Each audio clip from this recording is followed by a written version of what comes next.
జరిగింది. అందరూ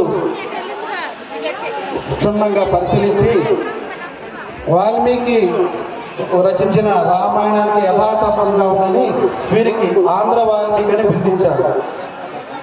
1920లో టెంకాయ చిప్ప ద్వారా భిక్షాటన చేసి శిథిలావస్థలో ఉన్న వండిపెట్ట దేవాలయాన్ని పునరుద్ధరించారు.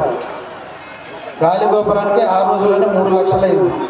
లండన్ నుంచి ఐరన్ గల్బస్ తెప్పి చేయించారు. అమ్మవారి సొమ్ములు రథాలు అన్ని చేయించి అక్కడి నుంచి నడిగడ్డపాలెం వచ్చి నడిగడ్డపాలెంలో వాసుదాస ఆశ్రమం ఏర్పాటు చేశారు.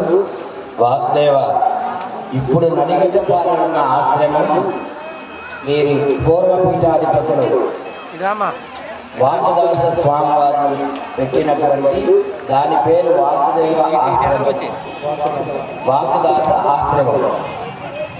ఇప్పుడు కూడా ఆ నామకరణం అట్లాగే ఉంది. దానికి వేదాంతాచార్య పీఠమని ఉపనిషత్ పీఠమని చెప్పేసి మరొక నామకరణం చేశారు.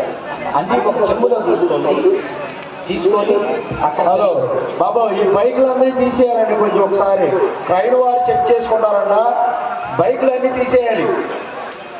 కంపెనీ వారికి సహకరించి బైకులన్నీ తీసేయాలండి. వాహనాలు రోడ్డు పార్కింగ్ కూడా చేయొద్దండి. ఎవరో కూడా రోడ్డు ట్రాఫిక్ జామ్ రోడ్డు, దయచేసి భక్తులు గమనించండి. రోడ్డు పార్కింగ్ చేయొద్దండి.